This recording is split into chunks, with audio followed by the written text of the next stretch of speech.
apparently James Gunn is really upset about it too. So is Denis Villeneuve. We haven't heard word yet from Lin-Manuel Miranda. Oh, he'll be there. He'll have a rap about it. He'll have a whole piece that'll go viral about it. HBO Max is not throwing away my shot.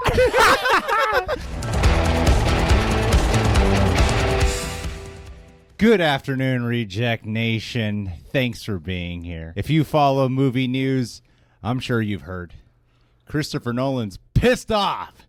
He's about as pissed as we imagine, except a little bit more vocal.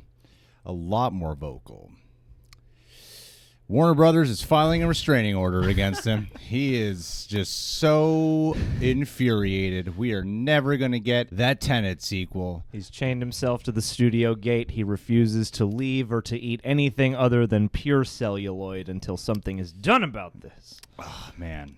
Well, you interrupted my Tenet sequel joke I was going to do. Oh. That's why I said let me handle the intro. It was a long pause. I was like, oh, the intro must be done, I guess. Timing. I should have waited. That's why I rush when I talk, because you start going, All but right. I'm like, damn it. Now I'm going to make sure to wait like the full Pauses, like when you're beats. supposed to stop at a stop Harder sign comedic where you take timing. like 3 seconds and you make sure the car like jiggers first before you move again. You guys are not going to hear the Tenet sequel joke.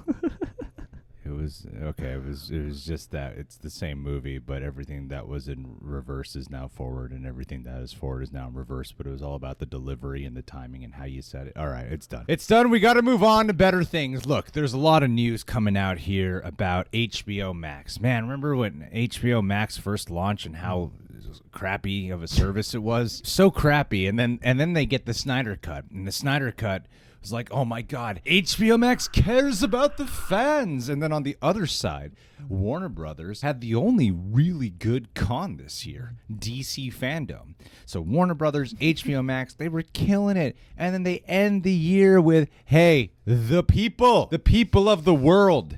You've been wanting new movies, the big movies you've been anticipating. Well, guess what? It's all going on HBO Max 2021 and in select theaters, and most of you are going to go to HBO Max anyway, because AT&T rules us now, and they make more money, actually. They're worth a lot more money. Oh, yeah.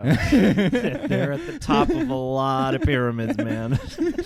You know, it's like, as we expected, Christopher Nolan, he's upset about this. But then to come to find out, it's not just Nolan who's mad. No. It's a lot of people who are actually upset. Now, before we go into this, I just want to say, we've been hearing that word streaming wars for years now. And it's been like little fights here and there.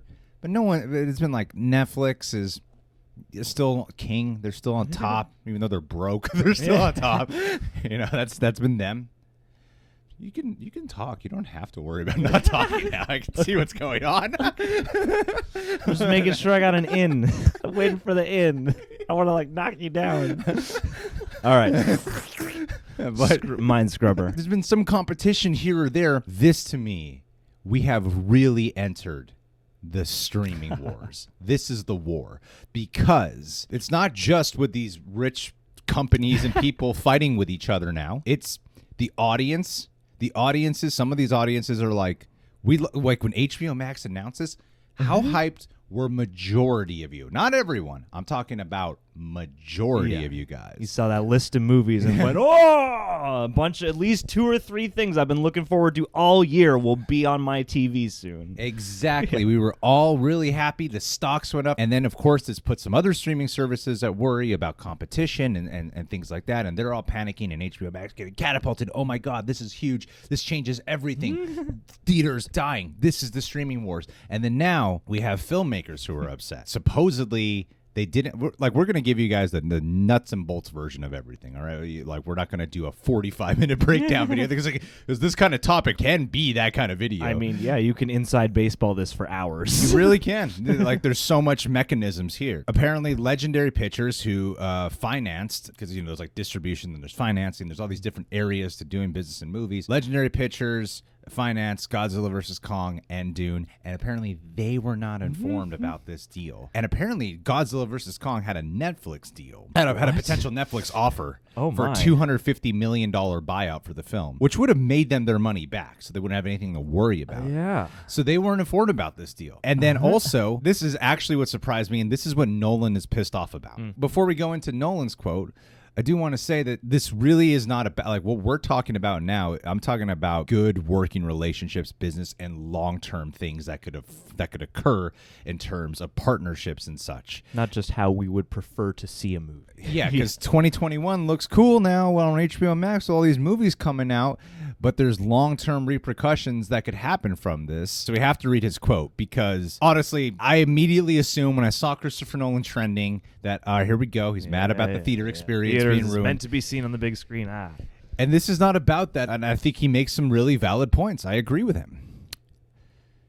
Warner Brothers is being a bitch. Some of our industry's biggest filmmakers and most important movie stars went to bed the night before thinking they were working for the greatest movie studio and woke up to find that they were working for the worst streaming service. That's a burn. That is a burn. Warner Brothers had an incredible machine for getting a filmmaker's work out there, both in theaters and in the home, and they are dismantling it as we speak. They don't even understand what they're losing. Their decision makes no economic sense, and even the most casual Wall Street investor can see the difference between disruption and dysfunction. It's a unilateral decision that the studio took. They didn't even tell the people involved, which is not the first time I've heard this, actually. You have these great filmmakers who worked with passion and diligence for years on projects that are intended to be feature films with fantastic movie stars. They've all been told now that they're a loss leader for a fledgling streaming service. I've never seen everybody so upset about one particular decision. It's not right, and it's not a good business decision. It's all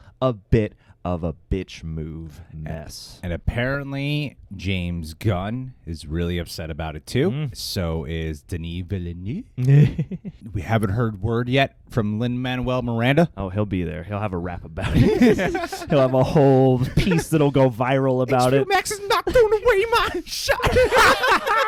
Exactly. But that's the thing is, like, this is I'm surprised they didn't learn from Trolls World Tour on this, because this is exactly what happened to the filmmakers involved with that movie. From what I've heard, is they woke up to like deluges of people being like, what the heck, why would you agree to something like this, and them being completely bewildered, like, we had no idea they were going to do this. And it seems like Warner's didn't take any notes from that scenario. I mean, this is on a cataclysmic level, though, because you have a lot of respectable people in front of the camera and behind the camera.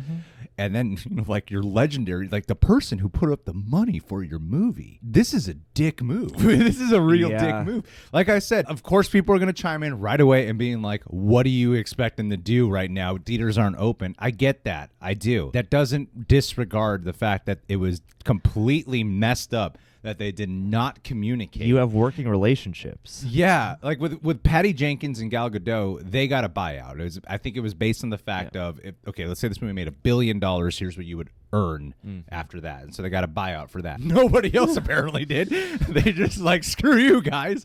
We're just going to put this all on HBO Max because we know if we consult you, you'll say no. It really seems That's what it seemed like. Yeah, like, well, you just said no if we came to you, so we had to just make the decision. It seems like they treated those like two completely isolated incidents. Like, we'll do Wonder Woman, and then we're going to come up with this whole other plan, and we're going to really play that one by ear. Because if you look in that HBO Max commercial they put out, it says all the release dates are subject to change. So none of these movies have to come out, and I'm sure that they have some aspect of wanting to see what the response is, because not every version of a straight to streaming when it was supposed to have a big premiere has worked. So yeah, it does seem like it seems like the kind of situation, you would want to at least prep all of your creative teams for, because how could you not expect a mess to happen after this? You got Ray Fisher, like, who's already like one of the most outspoken people in movie news right now around one of your biggest properties. It seems like you would want to at least consider as many of your creatives as possible. Warner Brothers has been such an up and down year for them in terms of just everything that comes out with them, from like Ray Fisher, Joss Whedon, Johnny Depp, Amber Heard. Like, everything is just all over the place with these guys. This could lead to serious repercussions, because the filmmakers, I think it was New York Times that reported this, that the DGA, Directors Guild of America, is considering boycotting Warner Brothers, because it's not just the directors now, it's also the agents. Like, everyone who stands to profit and make money off of this, they're all very much infuriated, as they're rightfully allowed to be. They're allowed to be upset about this. Like I said, I got to keep reiterating this. It's not about whether or not you want this at home. They could have still landed on that deal with most of these movies and most of these filmmakers if they could have agreed to some type of payment compensation the way they handled Wonder Woman 1984. But the fact that they didn't do that, it just seems like just really messed up business. Well, yeah, and it reminds me of what happened with Dave Chappelle just recently. I mean, he spoke to Netflix, but also a lot of people jumped on that bandwagon of don't watch the Chappelle show until it's available in the proper way. And he brought that up in the, viral clip that came out of, is it on the contract that they can do whatever they want? Is it the right thing to do? No. And this is exactly that situation to me. It's not show friends, John. It's show business. That's right, exactly. So throw my mistake. All ethical ways of dealing. That's why I stepped on your joke earlier for window. Business. There's just something. We're not friends. It just seems like this is speculation. There's something about what happened with HBO Max just recently of how it seems like they found like a loophole, like some type of loophole where they could win this in court. And otherwise, I don't think they would have gone through with it. And why I also think this adds on to the real element of the streaming wars is because HBO Max does this. Audiences are really enthusiastic.